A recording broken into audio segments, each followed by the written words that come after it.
Hello everyone, welcome back to my YouTube channel. My name is Shahnaz. तो कैसे हैं आप सब लोग। तो आज मैं करूँगी ये लुक जो आप देख रहे हैं स्क्रीन पर। एजिंग स्किन थी और सटल लुक था ये। सबसे पहले मैंने फेस को अच्छे से क्लींजिंग से वाइप्स की हेल्प से क्लीन कर लिया था। शील्स के वाइप थे क्लींजिंग वाइप से। देन उसके बाद में टोनर और वाटर बेस के यहाँ पर मैंने वाटर बेस का यूज़ किया है। जो आज का मेकअप है वो हमारी क्लाइंट है। ड्राई स्किन थी इनकी और हुडेड आइज़ थी। तो यहाँ पर अच्छे से मैं मॉइस्चराइज़र का यूज़ कर रही हूँ। और आज मैं आपको एक बात बताऊँगी। तो उसके बाद मैंने यहाँ मॉइस्चराइज़र लिया है एक और, जो है मेरा मिनी मिस्ट का। ये ड्राई स्किन के लिए बहुत अच्छा मॉइस्चराइज़र है। जो मेरी क्लाइंट थी उनकी स्किन ड्राई थी, तो मैंने यहाँ पर अच्छे से मॉइस्चराइज़र को अप्लाई कर लिया है। और ये मेकअप था मेरा 16 फरवरी का। मैं इसको अपलोड नहीं कर पाई थी किसी रीज़न से, मैं बताती हूँ क्या था वो रीज़न। और ये बुकिंग आई थी मेरे पास 12 जनवरी को। तो एक महीना पहले मतलब ये बुकिंग मेरे पास आ गई थी इस मेकअप की।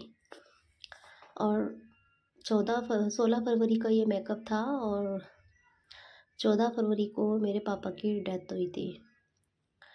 मेकअप ये काफ़ी टाइम पहले फिक्स था, तो मैंने इस मेकअप को किया।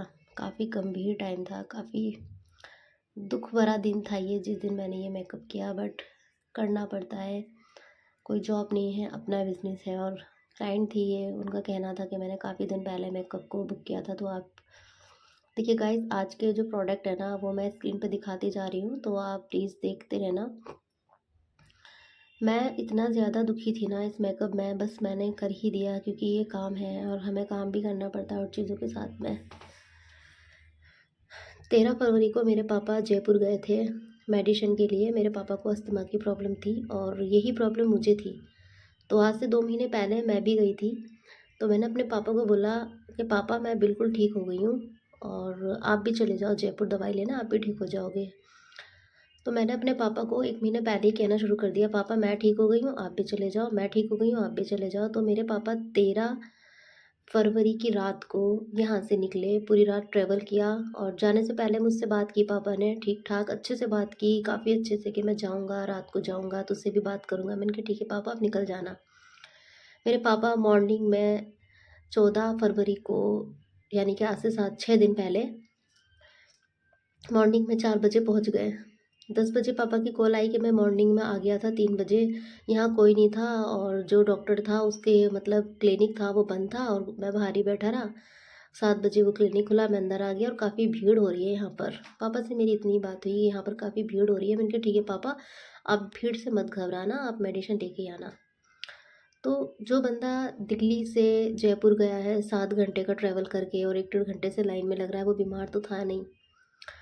उसके बाद में 1.5 घंटे बाद 10 बजे मेरे पापा से बात हुई और मैं दिल्ली से हूँ, चांदनी चौक में शॉपिंग करने चली गई अपनी फ्रेंड के साथ। और कॉल आती है एम्बुलेंस की। जो एम्बुलेंस वाला था कि इनकी जो कंडीशन है वो काफ़ी सीरियस है और हम इनको सरकारी हॉस्पिटल जयपुर के मैक्स हॉस्पिटल में लेके जा रहे हैं। मैंने कहा पापा से बात कराओ, कह रहे वो उनकी बात करने की हालत ही नहीं है।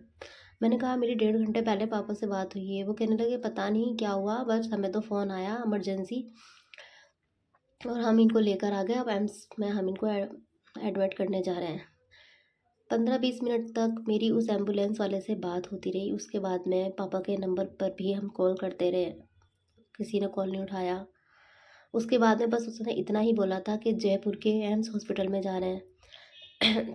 2 बजे ये ख़बर हमारे पास आ चुकी थी, तो 4 बजे मेरे जो भाई थे वो लोग निकले। उसके बाद में मॉर्निंग 15 फरवरी को 3 बजे वो लोग वहाँ पहुँचे। उन्होंने कहा कि भाई आप वहाँ जाओ। तो मेरा भाई कहने लगा वहाँ कोई भी नहीं था। उन्होंने कहा आप डेड बॉडी में जाके देखो। डेड बॉडी में जाने के बाद मेरा भाई को एक बॉडी दिखाई गई, जिसको देख के मेरा भाई बहुत ज़्यादा डर गया और कहने लगा कि ये नहीं है। काफ़ी दूर खड़ा हो गया और कहने लगा, उसको मेरे पापा के पैर दिखे और कहने लगा वो है मेरे पापा। और उसको दिखाया तो पापा ख़त्म हो चुके थे। मतलब सिर्फ डेढ़ घंटे के बाद ही पापा ख़त्म हो चुके थे। मेरी बात हुई पापा से 10 बजे और 12 बजे एम्बुलेंस का कॉल आया, तभी पापा की डेथ हो चुकी थी। उसके बाद मेरा भाई वहाँ से उनको लेकर आया।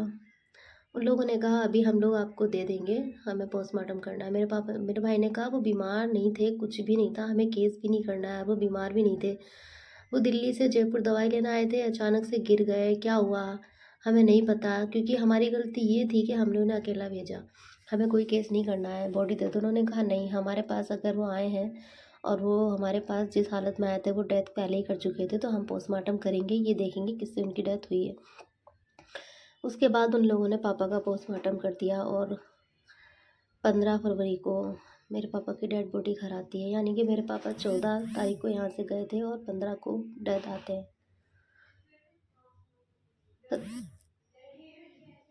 पता नहीं क्या हुआ उनके साथ, नहीं कह सकती मैं क्या हुआ। और 16 को ये मेकअप था मेरा। मुझे बहुत दुख भरे, खुद पीड़ा के साथ काम करना पड़ा।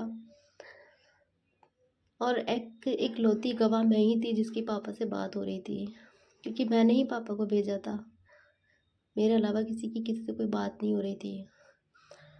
सब लोगों ने यही कहा कि भाई बुजुर्ग थे वो, तुमने इतनी दूर क्यों भेज दिया उनको अकेला। हो सकता है रास्ते में ही कोई हादसा हो जाता, ठोकर लग जाती, जिंदगी है ये। पापा इतनी दूर थे कि हम लोग 12 घंटे बाद उन तक पहुँचे हैं। पता नहीं वो 12, जब उनकी तबीयत ख़राब थी, कितनी देर जिए वो, कितनी देर तड़पे वो, कितनी देर इंतज़ार देखा। उनका इंतज़ार कितना रहता है, 2 घंटे, 4 घंटे, 6 घंटे, 7 घंटे, 10 घंटे, कितनी देर उन्होंने इंतज़ार देखा। 12 घंटे बाद हम लोग पहुँचे तो वो जहाँ लावारिस बॉडियाँ होती हैं उनको वहाँ डाल दिया गया।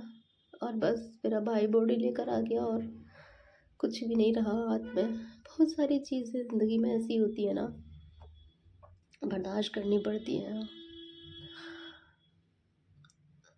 और ये मेकअप मेरा 16 तारीख का था। क्लाइंट का प्रेशर था कि मुझे मेकअप करके जाओ, क्योंकि मेरा एडवांस आ चुका है और मैं अब अचानक से किससे मेकअप कराऊं, किसके पास जाऊं। तो मैंने यहाँ पर इनको ये न्यूड लुक दिया था। और बाकी हम लोग अपने काम में इतने व्यस्त हो जाते हैं कि हम लोग ये भी भूल जाते हैं कि हमारे माँ बाप हैं जो हमारे फ़ोन का इंतज़ार देखते हैं, जो हमसे बात करना चाहते हैं, जो हमसे हमारा इंतज़ार करते हैं, चाहते हैं कि हम उनके साथ कहीं जाएं। शायद मैं अपने पापा के साथ जाती और काम को साइड में रख के, तो आज मेरे पापा मेरे साथ होते। हम किसी भी बहन भाई में से अगर कोई उनके साथ जाता तो हमारे पापा हमारे साथ होते। मेरे पापा एकदम ठीक थे। हमारी एक गलती की उनको अकेला भेज दिया हमने, और हम उनसे अलग हो गए। तो जब तक माँ बाप हैं हम लोग कदर नहीं कर पाते, लेकिन जब माँ बाप चले जाते हैं तो हमको एहसास होता है। मेरे पापा बिल्कुल ठीक थे, बिल्कुल ठीक थे। बस अच्छे खासे गए और मुझसे बात होती रही और वहाँ से उनकी डेड बॉडी आई। दिल्ली से जयपुर का सफ़र उन्होंने तय करा। अगर वो ठीक नहीं होते तो इतनी दूर नहीं जा पाते। हम भूल जाते हैं कि किसी ने सही कहा है, धरती पे जो रूप है ना, ये परमात्मा का ही रूप है। माँ बाप जो है आपके, माँ बाप है तो सब कुछ है। जब मेरे पापा थे तो मुझे कभी फील नहीं होता था कि मेरे माँ बाप हैं। मैं सोचती थी हाँ है, ठीक है। लेकिन आज नहीं है तो ये फील हो रहा है कि माँ बाप नहीं है। काफ़ी लोग मुझे, जिनके पापा नहीं थे, वो मुझे फ़ोटो दिखाती थी कि ये मेरे पापा है। मैं सोचती थी ये मुझे पापा की फ़ोटो क्यों दिखाती है, पापा की बात क्यों बताती है। आज पता चल रहा है कि बाप कितना ज़रूरी है। एक छोटी सी लापरवाही हमारी, हमने उनको अकेला भेज दिया और हमने खो दिया। जिसके भी माँ बाप हैं वो माँ बाप का साथ दो, माँ बाप के साथ रहो, उनसे बातें करो, उनसे फ़ोन से बात करो, उनके पास बैठो। क्योंकि एक उम्र में आने के बाद इंसान को सिर्फ आस होती है अपनी औलाद से कि औलाद ही मेरी साथ जाए, औलाद मेरे पास बैठे, औलाद मुझसे बात करे, और हम यही नहीं करते हैं। काश कि कोई उनके साथ जाता। क्या उनके साथ हुआ मैं ये बता पाती आपको? कोई उनके साथ गया ही नहीं, तो मैं क्या बोलूँ कि उनके साथ क्या हुआ। बस वो ठीक ठाक गए और बॉडी वहाँ आई, यहाँ आई उनकी। बस ऊपर वाला उनको उनकी आत्मा को शांति दे। ज़िंदगी है ये, जीना भी पड़ता है, सारे काम भी करने पड़ते हैं, लेकिन एक एहसास हमेशा के लिए दिल में रह जाता है। हो सके तो अपने पेरेंट्स को टाइम दीजिए, वरना एक वक्त निकलने के बाद सिर्फ आप पछताते रहेंगे, एक एहसास ही दिल में दब के रह जाएगा। और जो टाइम निकल जाता है ना, वो कभी लौट के नहीं आता। आप कितना भी इंतज़ार करते रहना, कितना भी पछताते रहना, सिर्फ आप एहसास ही करते रह जाएंगे, वक्त लौट के नहीं आएगा। हमें हर चीज़ करनी चाहिए, लेकिन साथ में अपने माँ बापों को भी देखना चाहिए, क्योंकि माँ बाप का साया बहुत बड़ा साया होता है। हर एक प्यार स्वार्थ के लिए होता है, लेकिन माँ बाप का जो प्यार होता है ना, वो निस्वार्थ होता है। वो अपने बच्चों से कोई उम्मीद नहीं करते। मेरे पापा जब भी मुझे फ़ोन करते थे, मैं कहती थी पापा मैं बिज़ी हूँ, तो मेरे पापा हंस के कहते थे अरे हमारे बच्चे तो बहुत कमेरे हैं भाई, हमारे बच्चे बहुत मेहनती हैं, हमारे बच्चे हमेशा बिज़ी रहते हैं। मतलब उन्हें हमसे कोई उम्मीद नहीं थी, बस एक उम्मीद थी तो ये कि बच्चे पास बैठें, बच्चे बात करें, बस।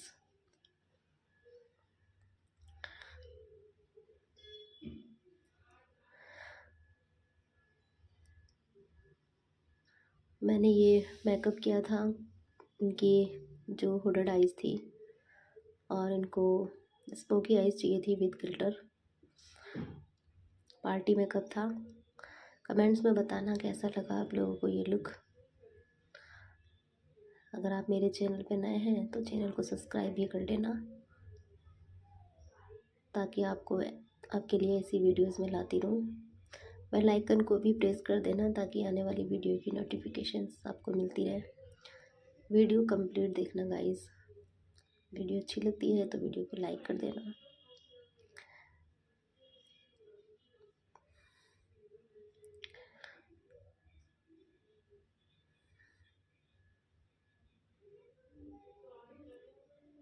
मैं अभी तक, आज मेरे पापा को 6-7 दिन हो गए हैं, लेकिन मैं बार बार उनका चेहरा मेरी आंखों में आ जाता है।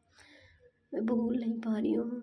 मैं बार बार यही सोच रही हूँ कि जब भी वो मुझे कॉल कर देते हैं और मैं एक ही बात बोलती थी कि मैं बिज़ी हूँ, काश कि मैं उन्हें वापस ला सकती, काश कि मैं उनके साथ चली जाती।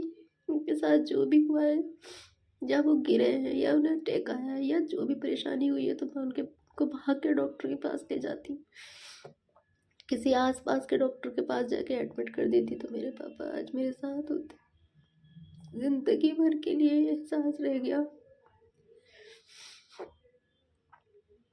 जिंदगी भर के लिए।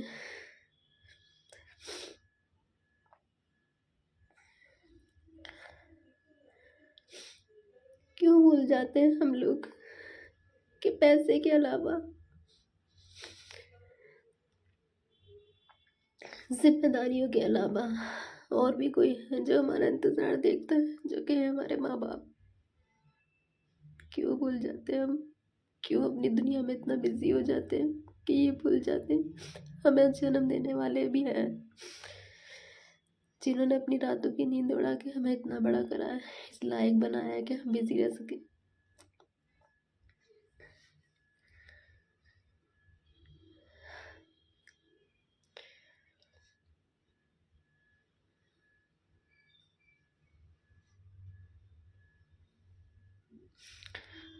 देखते देखते हमारा मेकअप कंप्लीट हो गया।